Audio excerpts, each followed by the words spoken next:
जी हो गई। अच्छा, चलें ठीक है। रेडिकल फेमिनिज्म जो है, अब रेडिकल फेमिनिज्म हमारे पास क्या करती है, ये एडवोकेट करती है वुमेन राइट्स को, ठीक है, मेन पर्पस उसका वही है।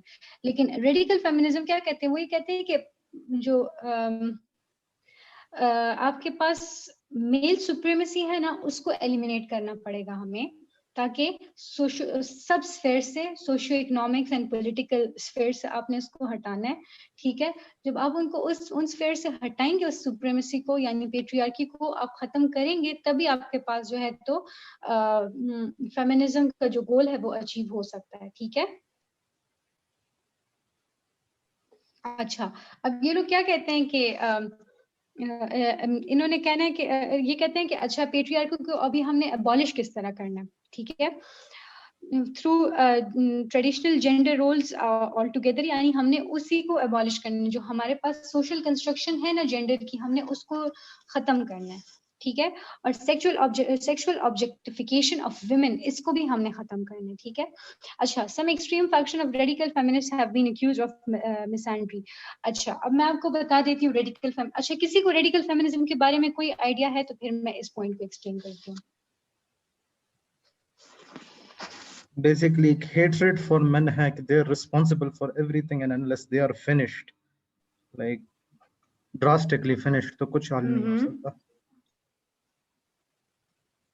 अच्छा, और किसी के पास कोई पॉइंट हो रेडिकल फेमिनिज्म के बारे में? ये कि ये वुमेन ऑपरेशन का एक फंडामेंटल कॉज है रेडिकल फेमिनिज्म।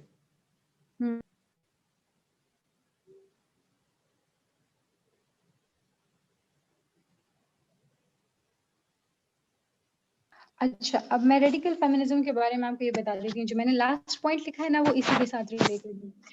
नॉर्मली हमारे पास ये कॉन्सेप्शन है कि रेडिकल फेमिनिज्म जो है तो इसकी बहुत एज द नेम सजेस्ट कि इसकी बहुत रेडिकल अप्रोच है, कि हेट्रेड फॉर मेन और वो सब चीजें, ठीक है। लेकिन ओरिजिनली ये ऐसे इमर्ज नहीं हुई थी। रेडिकल फेमिनिज्म ऐसी थी ना कि वो इस तरह से इमर्ज हुई थी, हाँ एग्जैक्टली, मेल सुप्रीमेसी को उसने खत्म करना था, लेकिन उसका मतलब ये नहीं था कि विमेन को डोमिनेट करना है और जो मेन है उनको सबऑर्डिनेट रखना है आपने, ठीक है। ओवरहाउलिंग की इसकी कोई कॉन्सेप्ट नहीं था, ठीक है। इसका भी बेसिकली कॉन्सेप्ट यही था कि आपने उसको इक्वल करना है, लेकिन इसमें से मेल सुप्रीमेसी को खत्म करके, मतलब आपने मेल को नीचे जरा लाना है इक्वालिटी के बेसिस पे, ठीक है, आपने उसको लेके आना है, दोनों को एक जैसे वो देने हैं आपने राइट्स, जो कि लिबरल फेमिनिज्म की भी यही थी, ठीक है। लेकिन वो ये कह रहे थे कि जो मेल का लेवल है उस तक हमें पहुंचा दे, लेकिन इसमें क्या कह रहे हैं कि मेल के लेवल को थोड़ा आप नॉर्मल कर दें, उनको सुप्रीम पोजीशन से हटा दें और उनको एक ही लेवल पे ले आए। बात वही है, लेकिन कान को दूसरी तरफ से पकड़ा है, सही है। लेकिन फिर उसके बाद क्या हुआ कि रेडिकल फेमिनिस्ट मतलब जैसे जैसे रेडिकल फेमिनिज्म इवॉल्व होती गई, उसमें ऐसे ऐसे लोग आते गए जिन्हें जो इसको और एक्सट्रीम पे लेके जाते गए, और अल्टीमेटली हमारे पास जो रेडिकल फेमिनिज्म की अभी जो करंट फॉर्म है वो हेट्रेड फॉर मैन है, ठीक है। ये जो हम कह रहे हैं ना, some extreme faction of radical feminist have been accused of misandry. अब इसको जो ये रेडिकल फेमिनिस्ट है ना, इसके ऊपर सबसे बड़ी क्रिटिसिज्म यही होती है कि जब आप कह रहे थे कि हमने सोसाइटी को, हमने सोशल कंस्ट्रक्शन ऑफ जेंडर को खत्म करना है, हमने इक्वल राइट्स देने हैं, तो इक्वल राइट्स की बात जब आप कर रहे थे तो इसका मतलब यही था ना कि दोनों जेंडर्स को आपने इक्वल राइट्स देने हैं। तो अगर अभी जो रेडिकल फेमिनिस्ट अभी आ रहे हैं जिनके ऊपर ये क्रिटिसिज्म हो रही है, तो वो यही है कि अगर अच्छा आप इक्वल राइट्स की बात कर रहे थे, तो अभी जब आप कह रहे हैं कि अच्छा विमेन को हम सुप्रीम पोजीशन पे लेके जाएंगे और मेल को जो है तो वो उसको हम सबऑर्डिनेट कर देंगे या सबमिसिव रोल दे देंगे, तो इक्वालिटी तो अब भी नहीं आई। तो फिर इसका क्या फायदा जब आपका जो जिस गोल के लिए आपने ये सारा शुरू किया था, अब उसी को आप खुद ही निगेट कर रहे हैं। ठीक है, समझ आ रही है आप लोगों को मेरी बात की? Yes ma'am. चलें ठीक है। अच्छा, नेक्स्ट स्लाइड।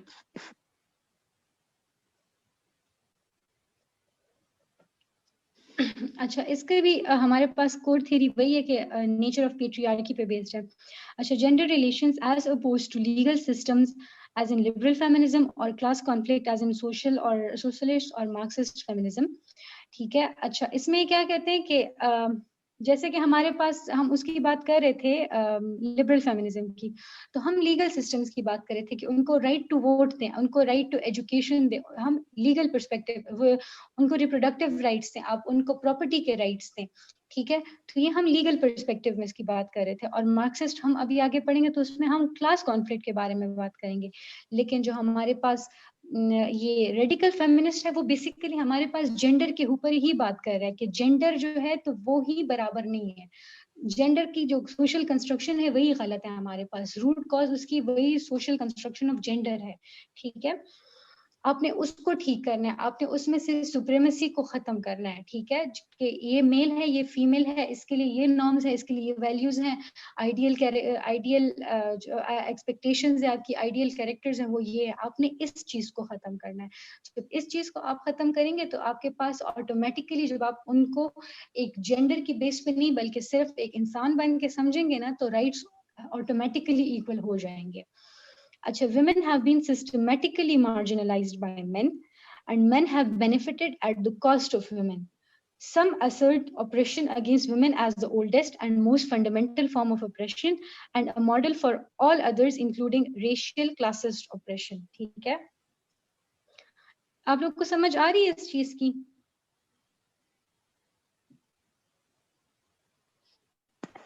ये सारी है। चलें, ठीक है। अच्छा, इसमें क्या कहा कि हमारे पास जो विमेन है तो उनको मार्जिनलाइज किया है, किसने किया है? मैन ने किया है। और किस बेसिस पे किया? ये जो सोशल कंस्ट्रक्शन ऑफ जेंडर है उसकी बेसिस पे। सोसाइटी ने जो रूल्स बनाए हैं, सोसाइटी में रूल्स किसने बनाए हैं? मेन ने बनाए हैं। हमने जब हम शुरू में पढ़ रहे थे, जो मैंने आपको पहला सेक्शन पढ़ाया था सोशल कंस्ट्रक्शन ऑफ जेंडर में, जिसमें मैंने आपको यही बताया था कि हमारे पास कितने स्टेजेस से गुजर के आज की जो मतलब जो करंट सिचुएशन है, यहाँ तक हम पहुंचे हैं सोशल कंस्ट्रक्शन ऑफ जेंडर तक, तो वो किस किस स्टेज से गुजरा है, ठीक है। और उसमें पावरफुल पोजीशन पे मेन थे हमारे पास। तो जब वो हमारे पास एक डोमिनेंट रोल में थे और हमारे पास पेट्रियार्कल सिस्टम है, तो अब वो क्या करते हैं कि उनके हाथ में होता है वुमेन को बेनिफिट देना या उनको जो है तो नुकसान देना, वो उनके ही हाथ में होता है, ठीक है। तो अब वो अपने बेनिफिट के लिए भी वो उस चीज को यूटिलाइज कर रहे हैं, उसको एज अ चैटल यूज कर रहे हैं, तो ये नहीं करना है इन्होंने। अब मैं आपको ये बता रही हूँ कि इनिशियली हमारे पास रेडिकल फेमिनिज्म का यही कॉन्सेप्ट था, लेकिन विद टाइम वो और एग्रेसिव होता गया, वो और अपने उसके लिए रेडिकल फेमिनिस्ट जो अभी जो हैं तो वो ये कहते हैं कि मतलब वो चाहते हैं कि रेडिकल सोशल रिकंस्ट्रक्शन हो सोसाइटी की, ओवरनाइट हो, ठीक है। वो लिबरल फेमिनिज्म जो था तो वो आहिस्ता आहिस्ता वो चेंजेस लाने के हक में था और उसने सिर्फ लीगल सिस्टम को पकड़ा था।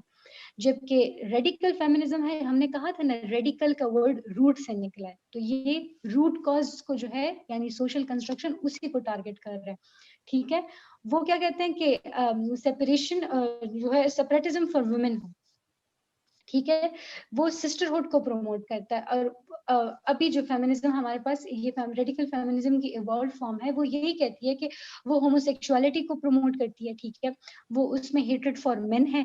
और वो जो और ये सब क्यों आ रहा है? क्योंकि जिस तरह ये जब ये रेडिकल फेमिनिज्म आई ना, तो मैंने इसको बहुत ज्यादा अपोज किया, ठीक है। उसके बारे में बहुत ऐसे प्रेस में, ठीक है, मीडिया में ऐसी बातें आई कि which ultimately ended in hurting their feelings, ठीक है। और जब आप किसी को डायरेक्टली बहुत ही सख्त अल्फाज में किसी चीज से मना करो, जब वो एक पॉजिटिव चीज के लिए, जब वो अपने एक राइट के लिए बात कर रहे हो और आप उसको बार बार निगेट कर, आप उसको क्रिटिसाइज कर रहे हो, आप उसको ह्यूमिलिएट कर रहे हो उसके लिए, तो फिर उनका रिस्पॉन्स जो है तो उसके साथ साथ एग्रेसिव होता गया, ठीक है। अच्छा, नेक्स्ट स्लाइड।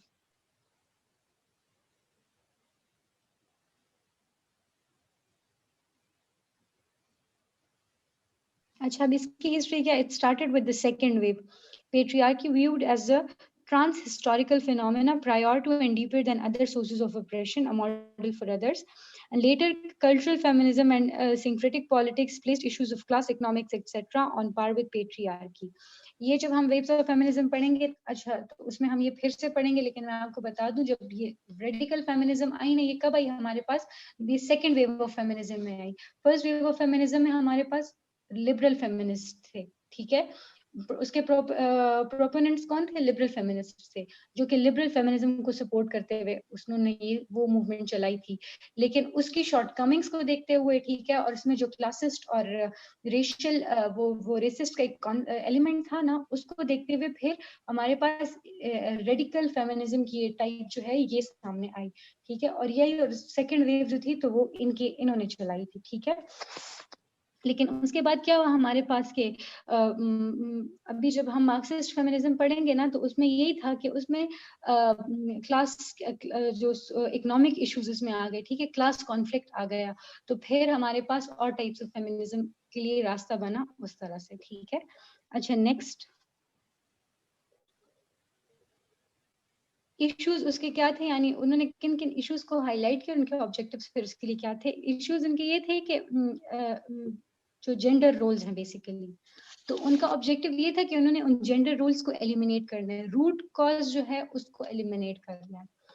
फिर सेकंड क्या था कि sexual objectification of women in all forms, ठीक है, और फिर उसको रिमूव करना जो था, तो अपोज करना, वो उनका ऑब्जेक्टिव हुआ। थर्ड इशू था कि जो आपके पास कन्वेंशनल स्टैंडर्ड्स ऑफ ब्यूटी है, ठीक है, वो उनका इशू था, और उसको खत्म करना जो था तो वो उनका ऑब्जेक्टिव था।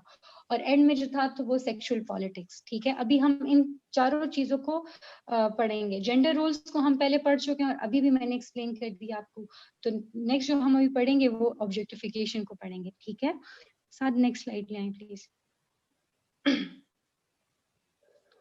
अच्छा, ऑब्जेक्टिफिकेशन क्या है हमारे पास? It is comparing someone to a mere object, hence degrading them rather than considering them complete human beings with agency and autonomy. जब मैं आपको फर्स्ट लेक्चर मैंने दिया था उसमें भी मैंने आपको ऑब्जेक्टिफिकेशन यही समझाई थी, ठीक है, कि आप एक इंसान को एक ऑब्जेक्ट तक ही महदूद कर दो बेस्ड ऑन सर्टेन कैरेक्टर्स, आप उसको सिर्फ उसी तक महदूद कर दो, ठीक है, आप उसको एक नुमाइशी चीज के तौर पे पेश करो, ठीक है। अब ये ऑब्जेक्टिफिकेशन जो है ये हमारे पास हमारी डीपली रूटेड है सोसाइटी में। अगर आपके पास एक बिस्किट के एड से लेकर एक ऐसे मोबाइल फोन के एड्स तक, मतलब उसमें जेंडर का क्या काम है जब आप उसको आप उसके बेसिस पे उसको बेच रहे हो, तो आप उसको क्या कर रहे हो? ऑब्जेक्टिफाई कर रहे हो ना उसको, ठीक है। अब सिर्फ ये इस इंडस्ट्री में नहीं, डिफरेंट चीजों में उस चीज को यूटिलाइज किया जाता है, ठीक है, just to grab the attention, ठीक है। उसके लिए उसको क्या करते हैं? विमेन को ऑब्जेक्टिफाई करते हैं। Next slide. और ये सोचते नहीं है कि उनकी अपनी इंडिविजुअल कोई सोच होगी, कोई वो उनकी एग्जिस्टेंस जो है उसको एक्नॉलेज ही नहीं करते, ठीक है। अच्छा, अब प्रोस्टिट्यूशन जो है, प्रोस्टिट्यूशन हमारे पास जब वेस्ट में ये बात आई तो उन्होंने कहा कि अच्छा ये तो एक पर्सनल चॉइस है, ठीक है। तो उस बारे में फिर मैकेनन जो है इसके कैथरीन मैकेनन, ये हमारे पास एक बहुत ही बड़ी रेडिकल फेमिनिस्ट है। तो अगर आपने रेडिकल फेमिनिज्म में कोट्स देखने हैं तो इनके देख लें, ठीक है। तो इन्होंने क्या ये पॉइंट हाईलाइट किया कि if prostitution is a free choice, why are women with the fewest choices the one most often found doing it? कि ठीक है, आप लोग कहते हैं कि ये एक पर्सनल चॉइस है, ये एक फ्री विल है हर एक बंदे की कि वो प्रोस्टिट्यूशन को चूज करता है या नहीं, लेकिन फिर जब हम देखते हैं तो सबसे ज्यादा हमें प्रोस्टिट्यूशन में वही लोग औरतें क्यों नजर आती हैं जिनके पास इसके अलावा बिल्कुल ये एक मतलब ये लास्ट रिजॉर्ट होता है उसके लिए, उसके पास कोई और दूसरा रास्ता ही नहीं होता। और प्रोस्टिट्यूशन की तरफ वो क्यों जाती हैं? क्योंकि ना आप उनको इक्वल राइट्स ऑफ एजुकेशन दे रहे हैं, ना आप उनको जो है तो अच्छा आपने उनको एजुकेशन वो एजुकेशन भी उन्होंने इक्वली हासिल कर ली, ठीक है, और फिर उनको जॉब नहीं मिल रही। अच्छा ठीक है, जॉब भी मिल गई, सही है। अब जॉब मिली, अब आप उसको जितना आप उसके मेल काउंटर पार्ट को आप वो कर रहे हैं, पे कर रहे हैं, उतना आप उसको नहीं कर रहे। क्यों? क्योंकि आपके अंदर वही सोशल कंस्ट्रक्शन ऑफ जेंडर जो है वो डीपली रूटेड है, और उसी के बेसिस पे कि ये सिर्फ औरत है उसको आप कम तनख्वाह दे रहे हैं, ठीक है। एंड दिस प्रॉब्लम एग्जिस्ट, ठीक है, ये कोई ऐसी बात नहीं है जो सिर्फ उस टाइम पे थी और अब नहीं है, इट एग्जिस्ट, ठीक है। और यहाँ पाकिस्तान में भी होती है और हर जगह पे होती है कि विमेन को कम पे दी जाती है एज कम्पेयर टू मेन, ठीक है, और वो सेम पोस्ट पे काम कर रहे होते हैं, ठीक है। तो अच्छा आप उसको वो चीजें नहीं दे रहे, तो अल्टीमेटली उसके पास रास्ता क्या बचता है कि वो जो है तो जाके शी सेल्स हर बॉडी, वो प्रोस्टिट्यूशन की तरफ चली जाती है, क्योंकि आपने उसके लिए कोई दूसरा रास्ता छोड़ा ही नहीं है, ठीक है।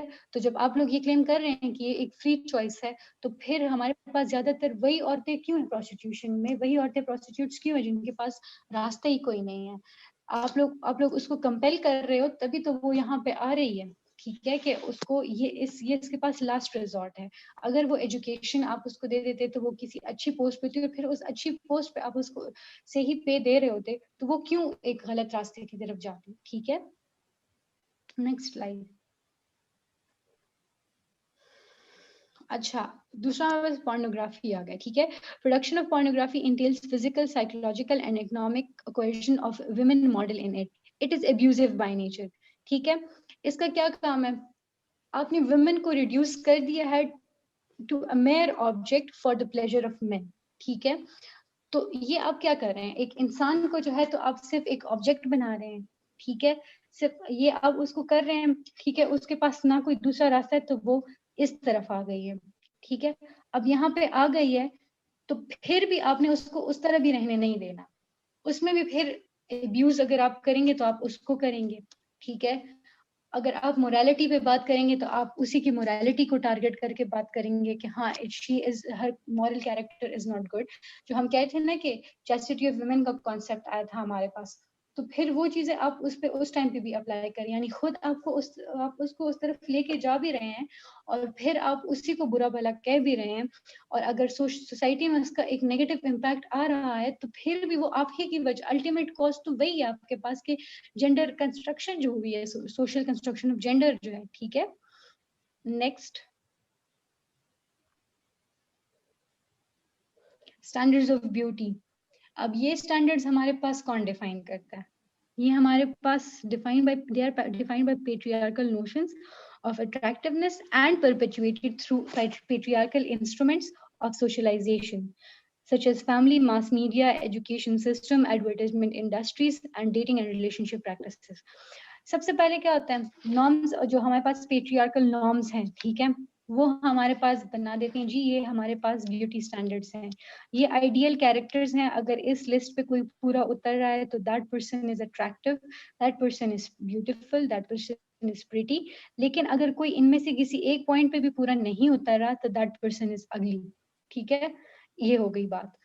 फिर उसके बाद क्या हो जाता है, अब उस बात को रीइंफोर्स कौन करता है, हमारे पास जो सोशलाइजेशन इंस्ट्रूमेंट्स हैं, वो एरियाज जहाँ पे हम सोशलाइज कर रहे होते हैं हमारी फैमिली में, ठीक है, जो बेसिक हमारा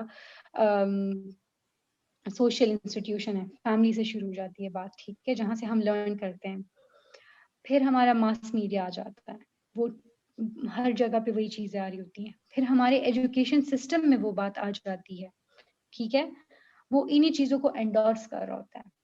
फिर एडवर्टाइजमेंट इंडस्ट्री आपकी आ जाती है, ठीक है। फिर उसके बाद ये जो डेटिंग एंड रिलेशनशिप प्रैक्टिसेस हैं, तो हमारे यहाँ पे जो ये रिश्ता कल्चर है उसमें आ जाती है, ठीक है। ये बातें क्या करते हैं उन्होंने, फॉर एग्जांपल हमारी सोसाइटी में ब्यूटी स्टैंडर्ड्स क्या हैं, can anybody explain that.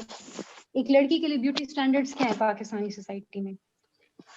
Basically अगर if I am not wrong that is, तो वो जो है इस तरह होता है जैसे वो मीडिया में शो करते हैं कि वुमेन मस्ट बी वाइट। वो रिसेंटली वो जो एक टिकटॉकर का इशू भी आया था जिन्होंने इंस्टाग्राम की वीडियो पे अपने किसी फैन को बुलाया था और हंस रहा था फिर उन पे कि आप काले हैं और बच्चा डर रहा।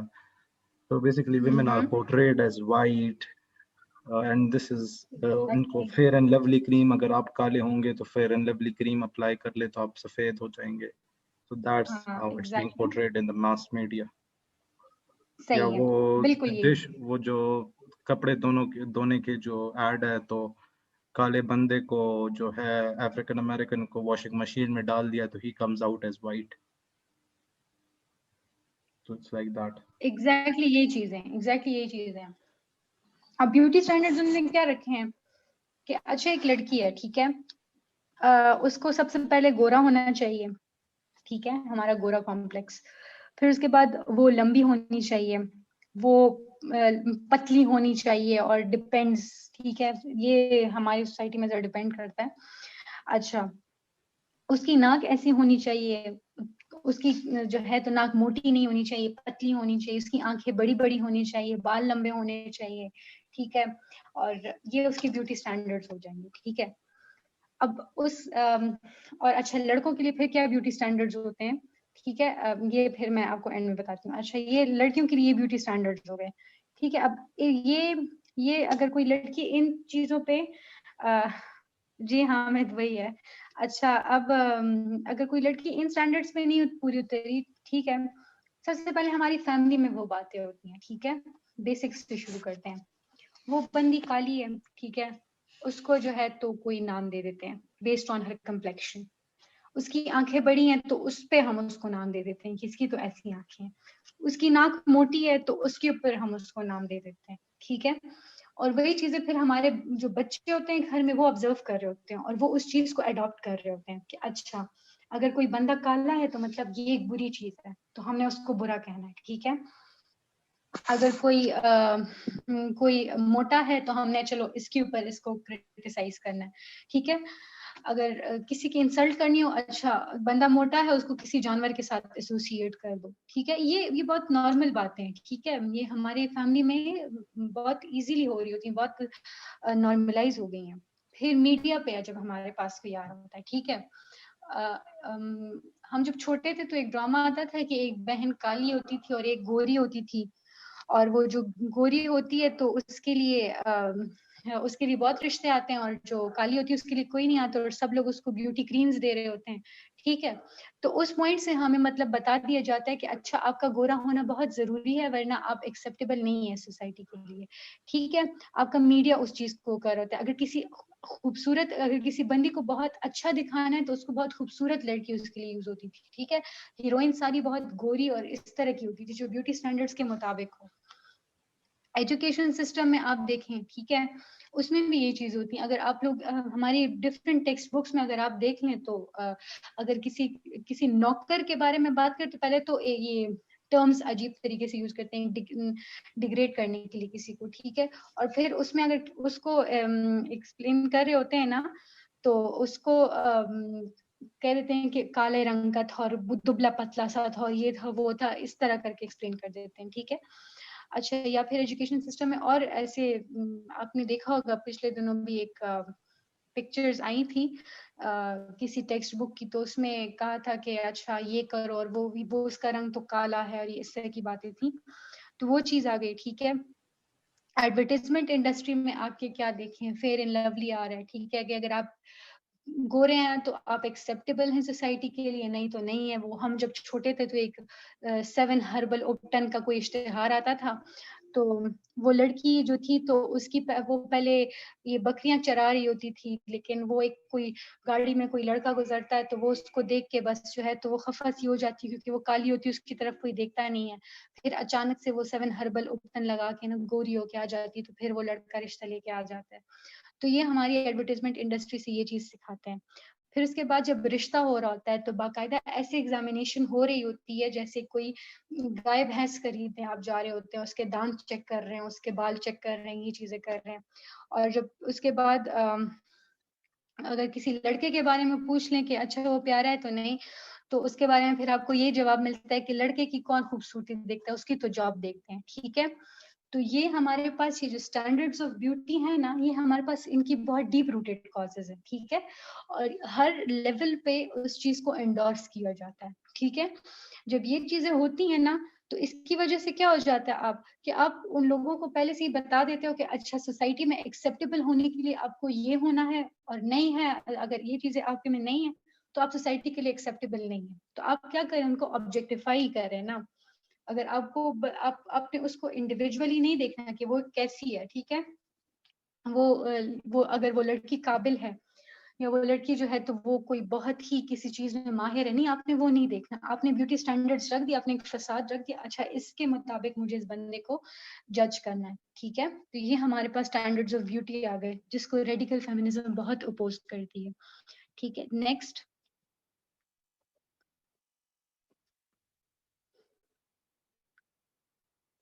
Sexual politics. अच्छा, ये उस टाइम पे एक नोशन आया, द पर्सनल इज पॉलिटिकल, ठीक है। अगर किसी को आइडिया हो इस नोशन के बारे में कुछ भी तो प्लीज मेरे साथ शेयर कर दें। और अगर अगर किसी ने डॉक्टर साद अफरीदी की क्लास ली थी किप्स में तो उनको भी पता होगा कि पर्सनल पॉलिटिकल को उन्होंने एक्सप्लेन किया था, तो प्लीज ये अभी मुझे कोई बता।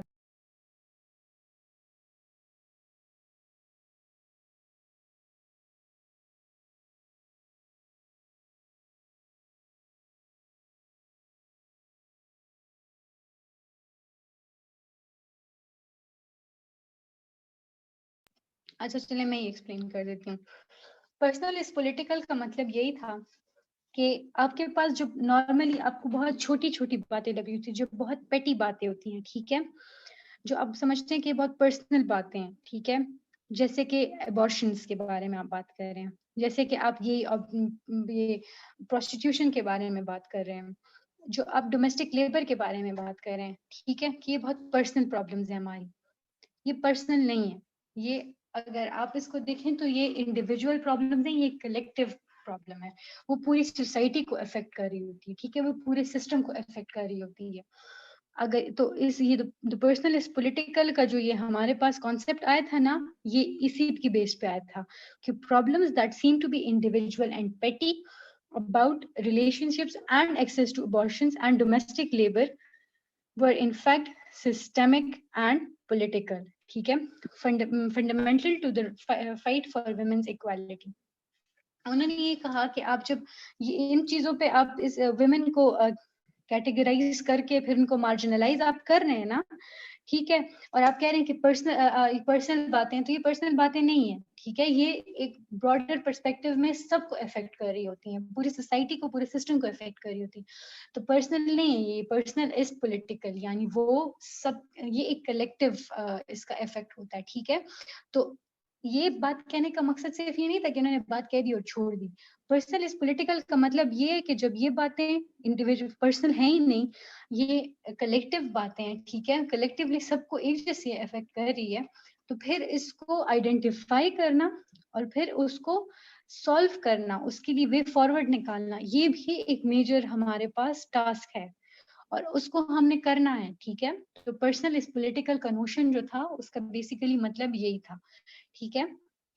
इसके ऊपर सेक्सुअल पॉलिटिक्स एक बुक है केट मिलेट की, ये भी अगर आप इसका सिर्फ रिव्यू पढ़ लेना तो आपको, अगर आप पढ़ना चाहें तो आप पढ़ लें इसका रिव्यू, तो उसके पॉइंट्स आप इसमें लिख सकते हैं, ठीक है। नहीं भी लिखना चाहते तो जितना मैंने बताया ये भी काफी है। अच्छा नेक्स्ट।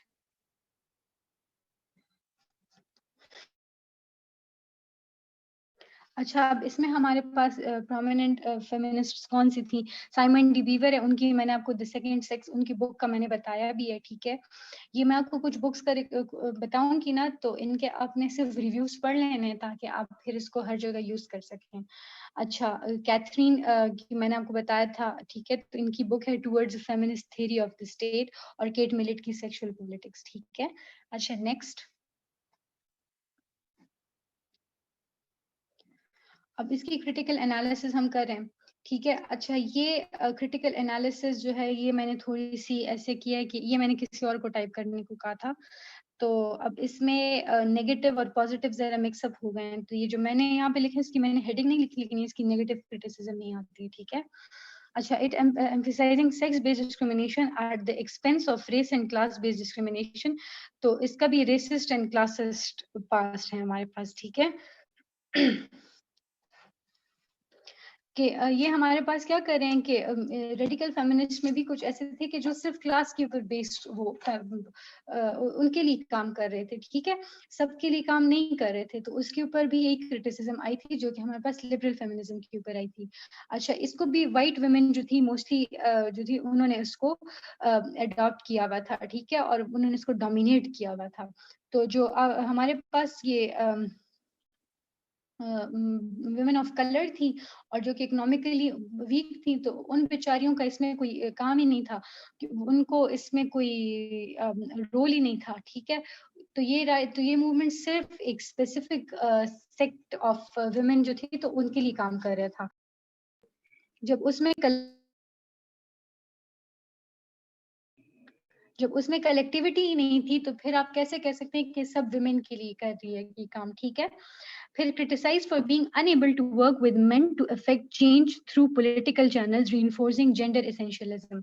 जेंडर एसेंशियलिज्म हमारे पास यही कहता है कि अच्छा आप विमेन को सुप्रीमेसी दे दो और मेन को जो है तो आप उसको सबऑर्डिनेट कर दो, ठीक है। मतलब वही है कि आप एक जेंडर को डोमिनेट कर दो, दूसरे को उससे कम ले आओ, ठीक है। तो जब आप मेन को कंसिडर कर ही नहीं रहे, ठीक है, उस चीज में जैसे कि लिबरल फेमिनिज्म कर रही थी, तो फिर तो आप वही कर रहे हैं जिस पॉइंट के लिए आप लड़ रहे थे, आप तो खुद ही वही काम कर रहे हैं। तो आप कह रहे थे कि सोसाइटी में इक्वालिटी होनी चाहिए, और जब आप फिर मेन को उससे एक्सक्लूड कर रहे हैं तो फिर तो आप खुद अपनी उसी काम की नफी कर रहे हैं, ठीक है। जेंडर एसेंशियलिज्म यही है। अच्छा, the freedom to fall out of Eden, अच्छा ये कोट यहाँ पे थोड़ा मिसफिट है, लेकिन आप इसको कहीं भी फिट कर दें फिर। The freedom to fall out of Eden will cost a mirror shattering experience. ये रेडिकल फेमिनिस्ट ये कहते थे कि अगर हमें मतलब हमें सही तरीके से राइट्स नहीं मिल रहे तो हम छीन के अपने राइट्स लेंगे, ठीक है। तो उनकी बहुत रेडिकल अप्रोच थी उसकी तरफ। Next slide. अच्छा, it focuses on one gender while violating and ignoring the rights of the other genders, ठीक है। ये बात कही थी जैसे विमेन को आप एम्पावर कर दे, विमेन को ये कर दे वो कर दे, और साथ में क्या करते थे, मेन को नीचे ला रहे थे, लेकिन उसके अलावा जो क्वेयर कम्युनिटी है उसके बारे में कोई बात ही नहीं कर रहा था, ठीक है। जो हम कह रहे हैं ना इंटरसेक्स हमारे पास होता है, जो ट्रांसजेंडर्स हैं, तो उनके बारे में कोई बात ही नहीं थी इसमें, ठीक है। तो ये अदर जेंडर्स का मतलब वही है कि वो जेंडर्स भी, ठीक है, और मेल जेंडर भी। इसके अलावा पॉजिटिव क्रिटिसिज्म इसमें क्या था, पॉजिटिव पॉइंट इसमें ये था कि it promoted sisterhood, radical approach to empower women and celebrating womanhood, ठीक है। अच्छा, बेल हुक्स की वो कोटेशन है, feminism is not as victims, not women as victims but women refusing to be victims. ये इन्वर्टेड कॉमास जो है, ये कोटेशन मार्क्स ये थोड़े से गलत हो गए। ये पूरी जो कोटेशन है ये कोटेशन मार्क्स नहीं है, ठीक है। तो ये कह रहे हैं कि feminism is not women as victims but women refusing to be victims, यानी वो पेट्रियार्कल सिस्टम की ही नफी कर रहे हैं कि हम विक्टिम्स नहीं रहेंगे, ठीक है। तो ये था हमारे पास रेडिकल फेमिनिज्म। ये आपको समझ आ गया और नहीं आया तो क्वेश्चंस हैं वो मुझसे पूछने, मैं आपको आंसर कर दूंगी।